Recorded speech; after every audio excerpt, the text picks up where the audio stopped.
Hello, and thank you for tuning in. You are tuned into Esoteric Guidance, and my name is Nehru. We are going to go ahead and continue through the 12 Patriarchs. And we are on the 6th Patriarch, which is Zebulun, the 6th son of the lineage of Jacob. Okay? And so, I hope you're doing well. Subscribers, returning listeners, and thank you so much for being a part of the channel as always. Go ahead and get started. I hope your Tuesday is going well, or whatever day you happen to listen to this. So let's get going. So the record of Zebulun, which enjoined his children in the 114th year, 114, of his life, 32 years after the death of Joseph. Okay? And he said to them, Hearken to me, sons of Zebulun. Attend to the words of your father. I am Zebulun, a good gift to my parents. I hope you can say that you are a good gift to your parents. Okay? For when, no matter what their choices were. Okay? I was a good gift to my parents regardless of whatever their choices have been. Okay? For when I was born, our father was increased very, very exceedingly, both in flocks and herds, when with the street rods he had his portion. I know not, my children, that in all my days I have sinned, save only in thought. Nor do I remember that I have done any iniquity, except the sin of ignorance which I committed against Joseph. For I screened my brother, not telling to my father what had been done. So, yeah, right? So they sold Joseph into slavery. And I wept sore in secret, for I feared my brethren, because they had all agreed together that if any one should declare the secret, he should be slain with the sword. So his brothers made an agreement. If anyone tells of the secret of what happened to Joseph, all the brothers agreed that they would take that brother or those brothers out. Okay? But when they wished to kill him, I adjured with them much with tears, and to be guilty of this iniquity. Not to be guilty with this iniquity. For Simeon and Gad came against Joseph to kill him, and Joseph fell upon his face and said to them, Pity me, brethren, have compassion upon the bowels of Jacob our father. Lay not upon me your hands to shed innocent blood, for I have not sinned against you. Yea, if I have sinned, with chastening chastise me, but lay not upon me your hand, for the sake of Jacob our father. And, excuse me for 1 second. Something up my face, or eye. Okay.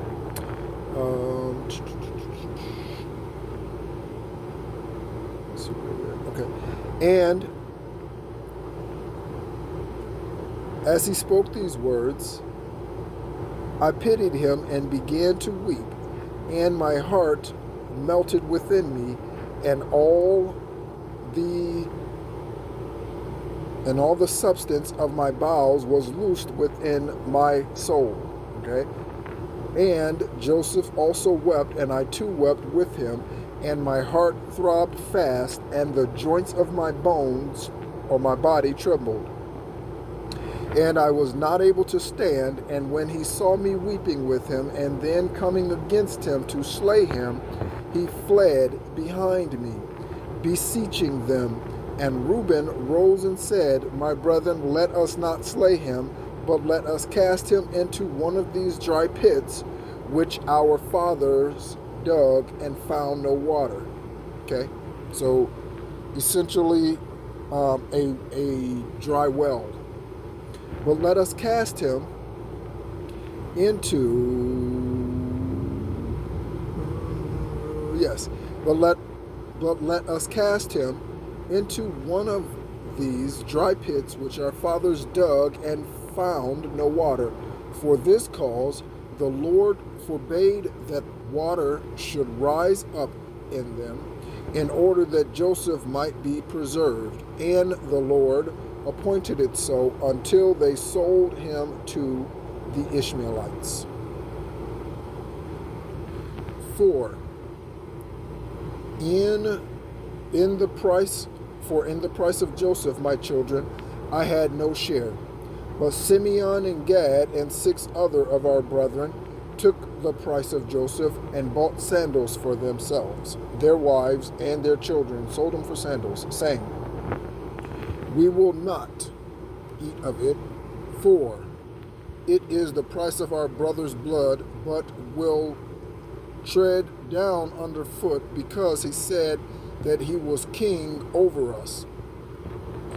Okay, remember the dream that Joseph had, where highest divine white light had appointed him over his brothers, okay, promoted him over his brothers spiritually or what have you. He outranked his brothers spiritually, okay.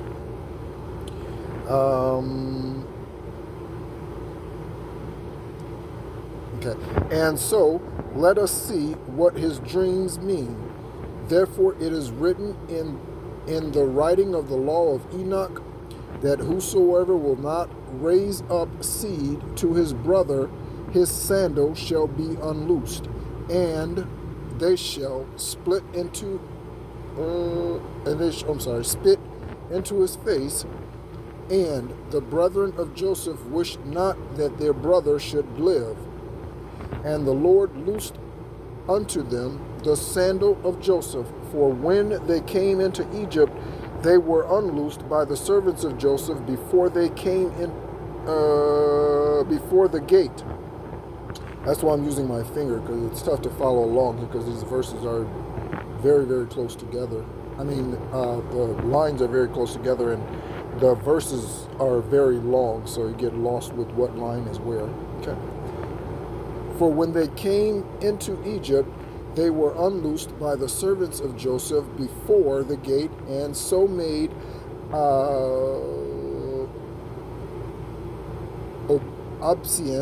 obeisance, I'm not sure how to say that word, to Joseph after the fashion of Pharaoh.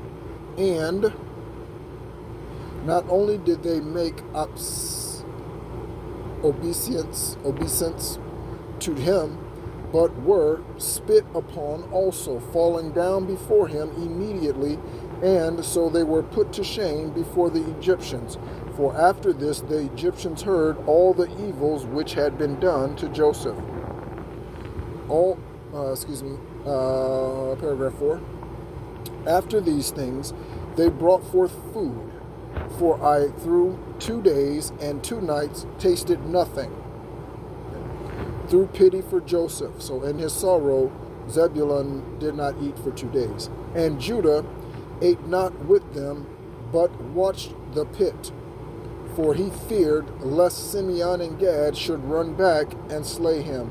And when they saw that I also ate not, they set me to watch him until he was sold. And he remained in the pit 3 days and 3 nights, and so was sold, famishing. And when Reuben heard that while he was away, Joseph had been sold, he rent his clothes about him and mourned, saying, how shall I look in the face of Jacob my father?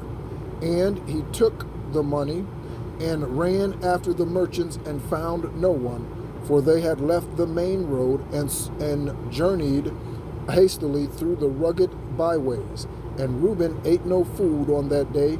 Dan, therefore, another brother, therefore came to him and said, weep not, neither grieve, for I have found what we can say to our father Jacob. Let us slay a kid of the goats. Okay, that's what a baby goat is called. And dip in it the coat of Joseph, and we will say, look, if this is the coat of your son, for they stripped off from Joseph the coat of our father, which they were about to sell him, when they were about to sell him, and put upon him an old garment of a slave. Okay? And so we know that through the biblical story, that Joseph's father Jacob had given him a coat, had given him a garment, had given him a cloak. Okay? And this is the garment that his brothers had taken and replaced. Okay? Then we all rose up together against him, and said, if you give it not up, we will say that you alone did this wickedness in Israel. And so gave it up, and they did even as Dan had said. So Dan is now the leader of the pack here. I wonder what the testament of Dan says. We'll find out. And now, my children, I bid you to keep commands of the Lord, and to show mercy upon your neighbor, and to have compassion towards all, not towards men only, but also towards beasts. For this thing's sake, the Lord blessed me. And when all the brethren were sick, I escaped without sickness. For the Lord knows the purposes of each. Have therefore compassion in your hearts, my children, because even as a man does to his neighbor, even so also will the Lord do to him. Okay? Karma and Dharma. For the sons of my brethren were sickening, were dying on account of Joseph, because they showed not mercy in their hearts. But my sons were preserved without sickness, as you know. And when I was in Canaan by the sea coast, I caught spoil of fish for Jacob my father, and when many were choked in the sea, I abode unhurt. I don't know why I said four. I was the first who made a boat to sail upon the sea. For the Lord gave me understanding and wisdom therein. And I let down a rudder behind it, and I stretched a sail on an upright mast in the mist, and sailing therein along the shores, I caught fish for the house of my father until we went into Egypt. And through compassion I gave of my fish to every stranger.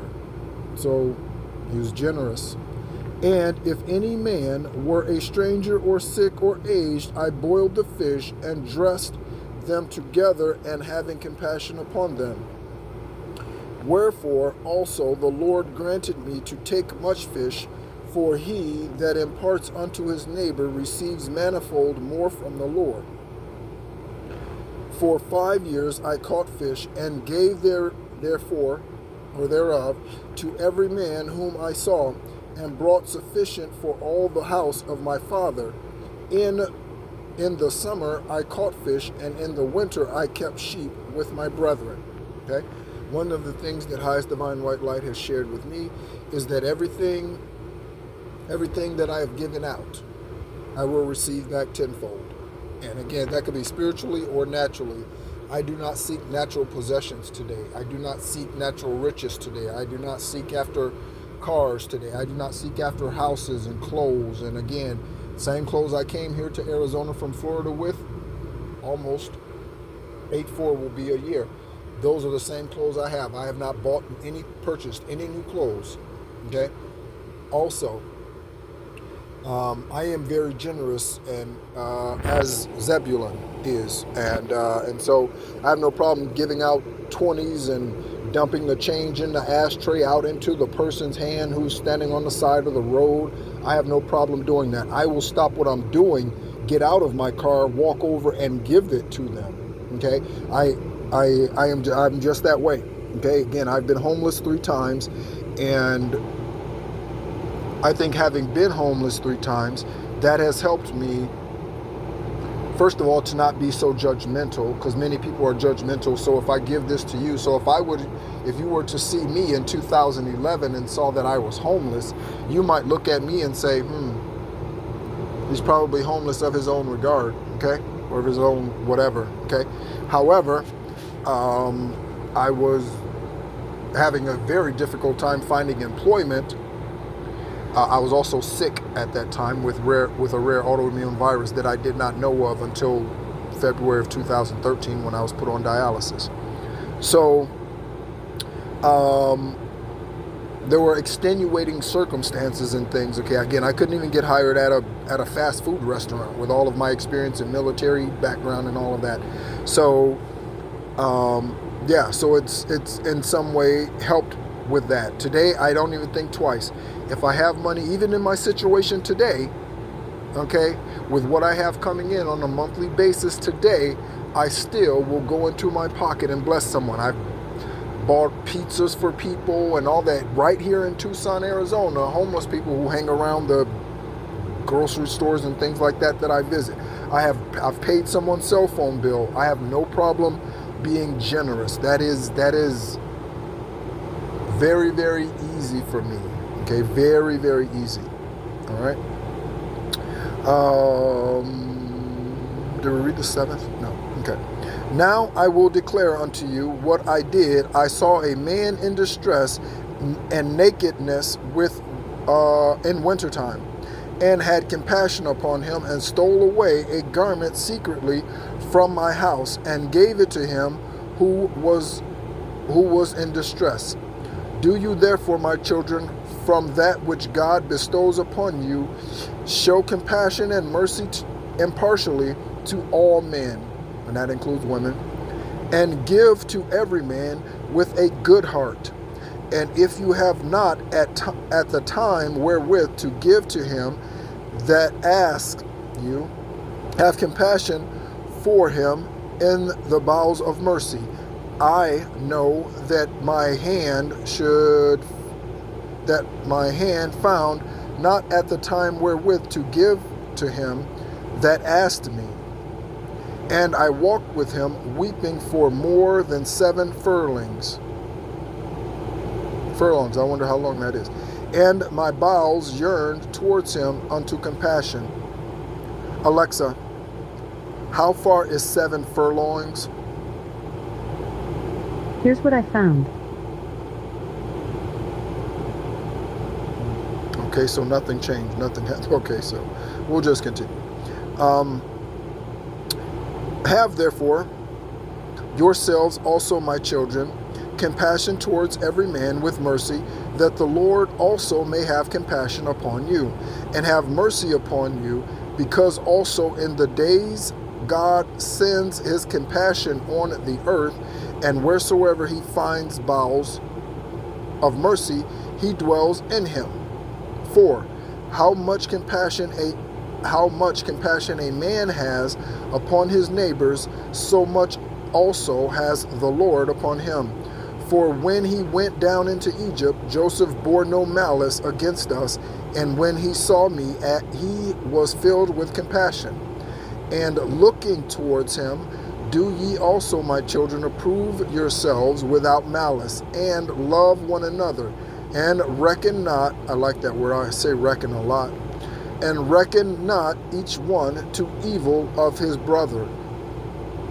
For this breaks unity, and divides all kindred, and troubles the soul of who bears malice he who bears malice has not bowels of mercy.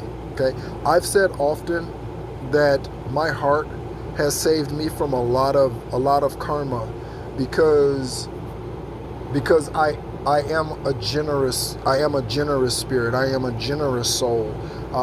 So because of that, and here's where obedience always trumps any type of understanding you have. And obedience without understanding, here's why.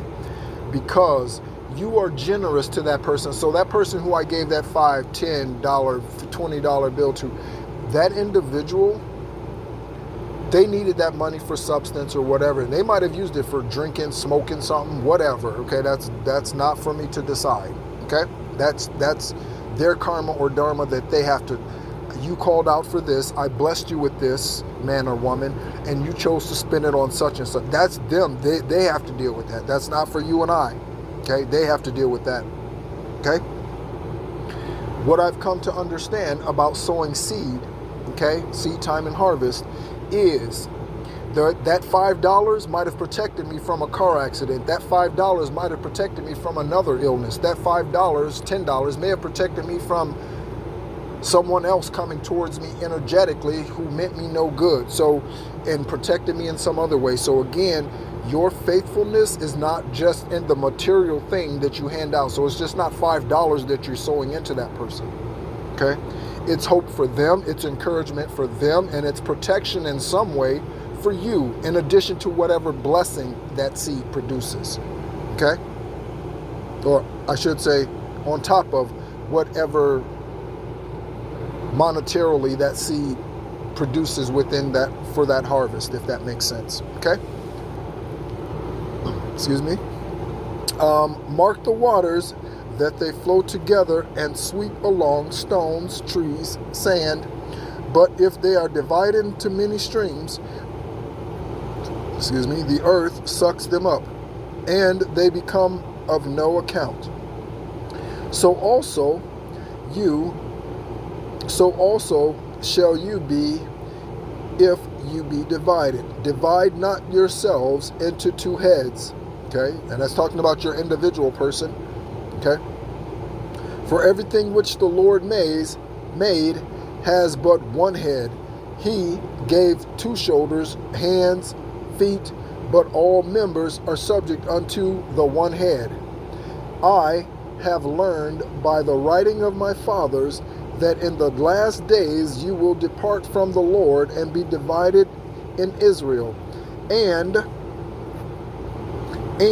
you will follow two kings, and will work every abomination, and every idol will you worship, and your enemies shall lead you captive, and you shall dwell among the nations with all infirmities and tribulations and anguish of the soul.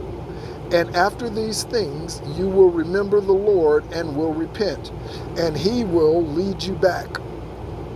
For he is merciful and full of compassion, not in putting evil to the sons of men, but because they are flesh, and the spirits of error deceive them in all their doings.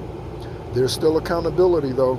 After these things shall the Lord himself arise to you, Malachi 4:2, the light of righteousness, and healing and compassion shall be upon his wings. It is such a good thing that I am not highest divine white light. It is really such a good thing. As many gifts, talents, abilities that we all come here with, and I mean spiritually speaking. So being Gaia Beacon and a descendant of Yeshua, and then Lyri, L-Y-R-I, I am the temple of Ptah, and then so being all of these things, extraterrestrial, and being all of these things, it is a good thing that I am not the ultimate judge, because if I was, again, I would have wiped this planet out probably 4 times at this point, at least, and just diminished it down to one family, if not everybody, and then just created man all over again. I would. His mercies are far greater than mine. I'll just say that. He shall redeem all captivity of the sons of men from Beliar, and every spirit of error shall be trodden down, and he shall bring back all the nations to zeal for him, and you shall see God in the fashion of a man whom the Lord shall choose. Jerusalem is his name. And again, with the wickedness of his words will you provoke him to anger, and you will be cast away, even unto the time of consummation. And again, that consummation is Yeshua. Okay, that was the consummation. So that door once again was open. It was closed for many years, all right, many ages, many generations, but the consummation came through Yeshua. Okay. And now, sorry, I was reading to see what the testament of Dan was. See, it's anger and lying, because we know Dan was a deceitful ass bastard. And now, my children, grieve not that I am dying, nor be troubled in that I am passing away from you, for I shall arise once more in the midst of you, as a ruler in the midst of his sons, and I will rejoice in the midst of my tribe, as many as have kept the law of the Lord and the commandments of Zebulun their father. So he's talking about coming back. Again, we've lived many lifetimes here. There are so many people on this planet who do not realize this. And they struggle with the same addiction, same clutch, whatever. They struggle with the same hiccups lifetime after lifetime after lifetime after lifetime. Alcohol abuse, some other drug, physical abuse, mental abuse, narcissistic traits, shape-shifting energies, witchcraft. They deal with the same things over and over and over again, never enlightening themselves to the truth of them having lived other lifetimes here and them having the ability to break these cords. Okay? By the way, typically, my understanding right now is that once you break the cords and once you heal your bloodline, you do not return back to earth. Your work here is done. Your work here is done. Yeshua doesn't need to come back. Why? Because he fulfilled the promise. I won't need to come back after my 10th time. Why? Because I'm fulfilling the promise this lifetime. But unto the ungodly shall the Lord bring everlasting fire, and will destroy them throughout all generations. There are many of us outside of the 144,000, outside of the chosen ones, that are fulfilling our purpose and breaking generational curses. Okay? And kudos to everyone who's doing that. Kudos to you. I am hastening away unto my rest, as did my fathers. But do ye fear the Lord your God with all your strength all the days of your life.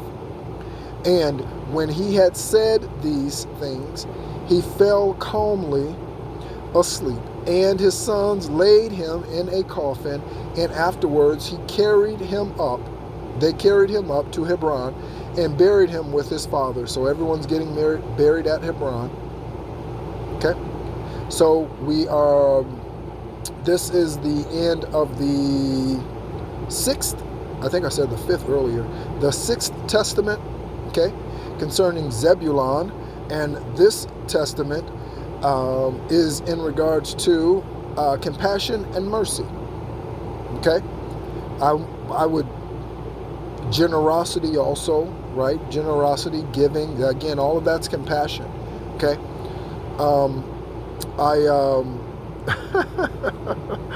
I'm reminded of a conversation that I heard with the people that I'm renting from. And the woman, her name is Gail. Again, I mentioned the name because that might be important. But for your journey. There was, I don't know if it was a neighbor or someone walking by. I forget. It was several months ago, many months ago. And this lady was like, oh, wow, that smells really good. I think they grill out a lot too, like I used to. But she was like, oh, wow, that smells great. And she said something about something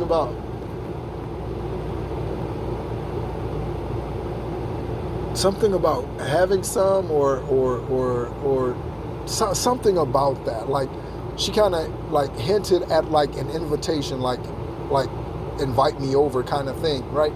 And here's what Gail said. Gail said, we can't because we don't have enough. Okay, that's what Gail said. Let that not be your mentality when someone's asking you for a morsel. Let it not be no, because I don't have enough. Please let it be, here, I will share mine with yours. I don't mind cutting my steak in half and sharing it with you. I don't mind cutting my potato in half and sharing it with you. I don't mind preparing a plate for you at my table, because I see that you are, as Zebulun has seen, you were malnourished, okay? You'd been in this well for 3 days, okay? Or what have you, as Joseph was, okay? So again, let that not be your response. I'm not giving it because I don't have enough. I don't have enough for me. I'm giving you something. Let that not be the attitude, okay? Because that is also a seed, okay, that is sown, all right? So thank you so much, as always, for tuning in. My name's Nehru, and this is Esoteric Guidance. As always, helping us all become our highest, purest, truest self. I do that through walking the walk that you walk, okay?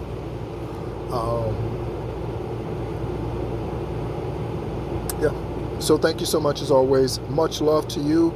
Continue on your journey and be of good courage, because life is happening for us. Life is not happening to us. And as always, be encouraged.